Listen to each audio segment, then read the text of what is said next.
नमस्कार, astro Arvind Shukla channel में आपका बहुत बहुत स्वागत है। आइए आज बात करेंगे आगामी 2024 में यह वर्ष आपका कैसा रहेगा, तो इस विषय में जानकारी देंगे। सबसे पहले बता दूं कि यदि आप मेरे से डायरेक्ट जुड़ना चाहते हैं या कुछ पूछना चाहते हैं तो मेरे इन दिए गए नंबरों पे आप संपर्क कर सकते हैं और मेरे चैनल को आप लाइक करें, सब्सक्राइब करें, ताकि समय समय पे मैं आपको जो भी कुछ अपने चैनल में डालूंगा उसकी आपको जो है जानकारी प्राप्त होती रहेगी और उससे आपको जो है समय समय पे ज्योतिष से संबंधित आपको लाभ होता रहेगा। तो आज बात करते हैं आपके वृष राशि के विषय में। उससे पहले बेसिक जानकारी दे दूं कि ये जो आपका फलादेश है ये वार्षिक फलादेश है। एक इस पूरे वर्ष में वृष राशि वालों का लगभग कैसा रहेगा, लेकिन जो विशेष आपकी स्थिति होगी वो आपकी अपनी परमानेंट कुंडली के आधार पे होगा। यानी आपकी परमानेंट कुंडली किस स्थिति में है, कैसी है, उसके आधार पे ये फलादेश ज़्यादा घटित होगा। तो ये आपको मैं जानकारी दे दूं। दूसरा यह है कि इस साल में बेसिक और क्या है। देखिए 2081 संवत्सर है, काल युक्त नामक संवत्सर रहेगा। कहीं कहीं पूजा में जो है कलिंग नामक संवत्सर का जो है प्रयोग किया जाएगा। और इस साल पड़ने वाले जो 4 ग्रहण हैं, पूरे भूमंडल में इन ग्रहों का प्रभाव अन्य जगह रहेगा, लेकिन भारत देश में चारों ग्रहण ना तो किसी प्रकार का इसमें सूतक लग रहा है और न ही किसी प्रकार का इसमें मान्य होगा। तो ये चारों ग्रहण अपने भारत देश में नहीं पड़ेंगे। 2 सूर्य ग्रहण पड़ेंगे, 2 चंद्र ग्रहण पड़ेंगे। तो आइए अब बात कर लेते हैं। कुछ ग्रह हैं जिनका अपना विशेष जो है तो प्रभाव रहता है।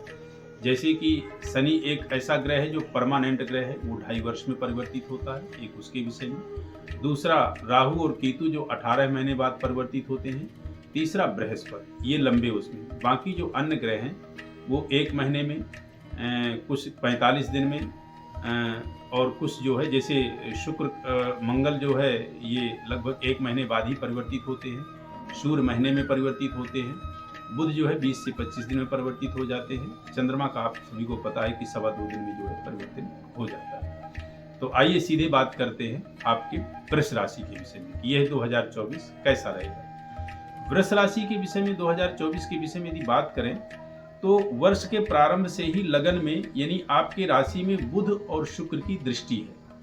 तो आप परेशानियों में जूझ रहे हैं, उसके बावजूद भी आपके जो है बनते जो कार्य हैं वो बनेंगे, बिगड़े हुए कार्य भी बनेंगे और इतनी इनकम होती रहेगी जिससे आपके जो है किसी भी प्रकार की जीवन में दिक्कत नहीं आएगी। एक ये बता दें। दूसरा आपको बताएं कि उलझनों के बावजूद भी आपके कार्य बनेंगे, ये शुरुआत की बता रहे हैं।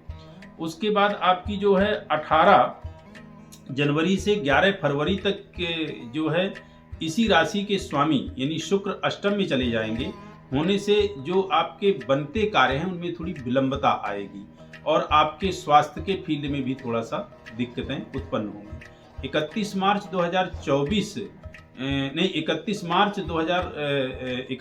से 24 अप्रैल तक 2024 में शुक्र उच्च का लगन में होने से धन का जो है लाभ होगा, उन्नति प्रदान करेगा।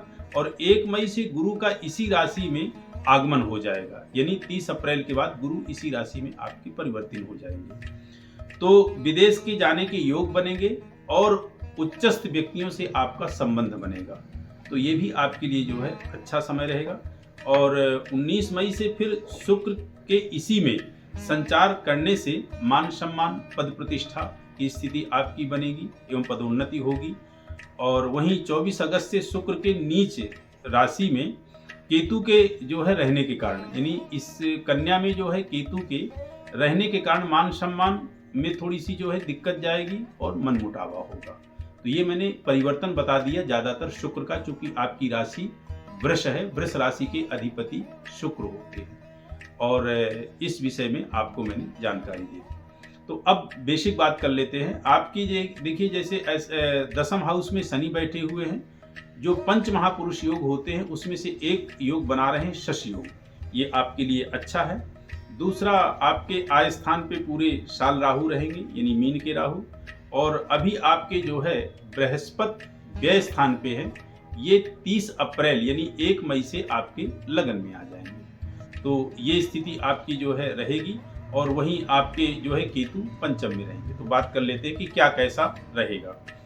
वृष के करियर की दृष्टि से यदि देखें तो वृष राशि के लिए यदि देखें तो धन के लिए लाभ होगा, शिक्षा के लिए भी अच्छा होगा। वहीं यदि बात करें थोड़ा सा आपके व्यापार की दृष्टि से मध्यम रहेगा, यानी करियर की दृष्टि में अच्छा रहेगा। आपकी जॉब वो प्राइवेट है या सरकारी है, ये आप स्वदेश में या विदेश में कहीं भी आप जॉब कर रहे हैं, उसके लिए यह वर्ष आपका ठीक जाएगा। शिक्षा के क्षेत्र के लिए अच्छा तो नहीं है, लेकिन ठीक ठीक कह सकते हैं, बहुत अच्छा नहीं है। यदि आप अब धन के विषय में पूछें तो धन के विषय में देखिए ऐसा है कि बहुत अच्छा तो नहीं है।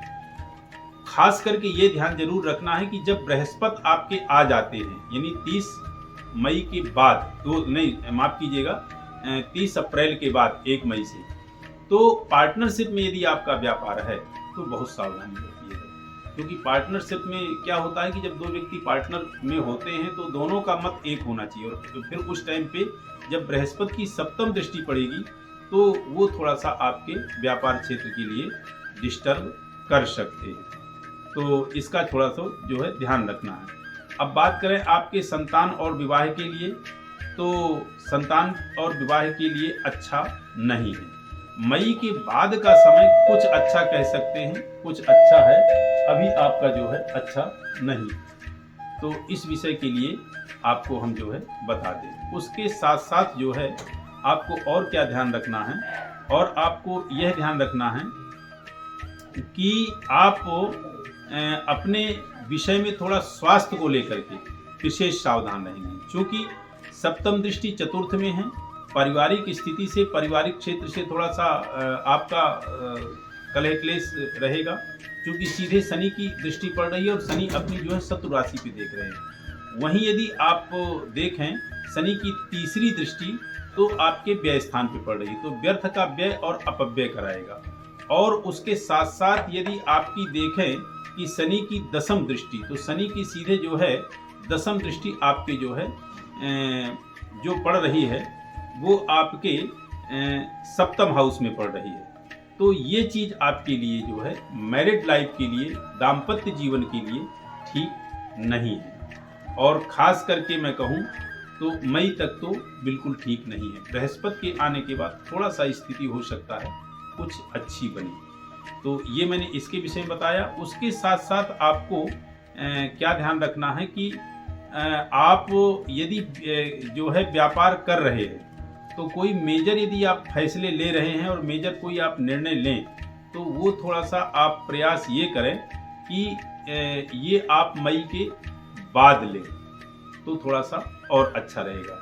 और यदि मैं बात करूं आपकी प्रॉपर्टी के फील्ड के विषय में, तो प्रॉपर्टी में इन्वेस्टमेंट पूरे वर्ष आप थोड़ा सोच समझ के कीजिएगा, क्योंकि चतुर्थ हाउस में सीधे शनि की सप्तम दृष्टि है।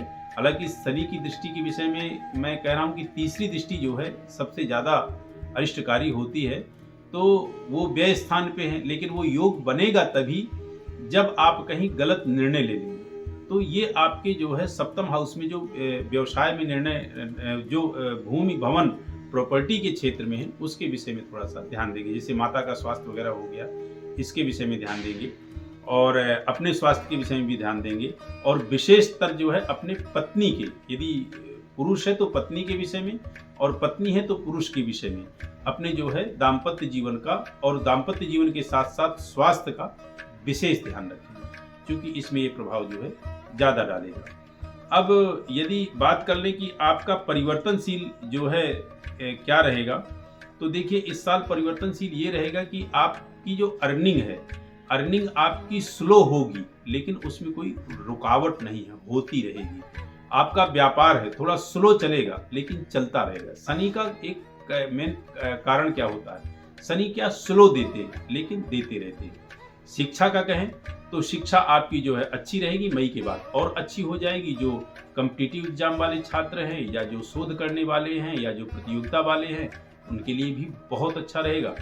तो इस तरह से आप जो है ध्यान देंगे। हाँ, शनि भाग्येश भी है, तो जो थोड़ी सा सट्टा व्यापार के क्षेत्र में यानी पैसा इन्वेस्ट करते हैं, उनको थोड़ा सा मैं विशेष कहना चाहूँगा। और थोड़ा सा जो शेयर मार्केट के विषय में, उनके लिए भी कि वो बहुत सोच समझ करके जो है पैसे को यहाँ पे लगाएंगे। चूंकि राहु देता है आय स्थान का, लेकिन कई बार स्थितियाँ ऐसी भी हो जाती हैं कि व्यक्ति के पास जो होता है वो शुरुआत में तो उसने दिया तो पता चला कि बहुत अच्छी स्थिति है, सारी स्थिति ठीक ठाक है, और बाद में जब स्थिति कोई ऐसी झटके लगे तो ये पता चलता है कि हमारे पास जो था स्वयं का जो है तो बहुत मेहनत से इकट्ठा किया हुआ, साथ में वो भी निकल गया। तो शेयर मार्केट के विषय में जो व्यक्ति है वो सोच समझ करके पैसा लगाएंगे। स्वास्थ्य का ध्यान देना है। जो संतान की प्लानिंग कर रहे हैं वो थोड़ा सा सावधानी बरतेंगे, और उनके लिए ज़्यादा अच्छा जो समय रहेगा वो फरवरी के बाद,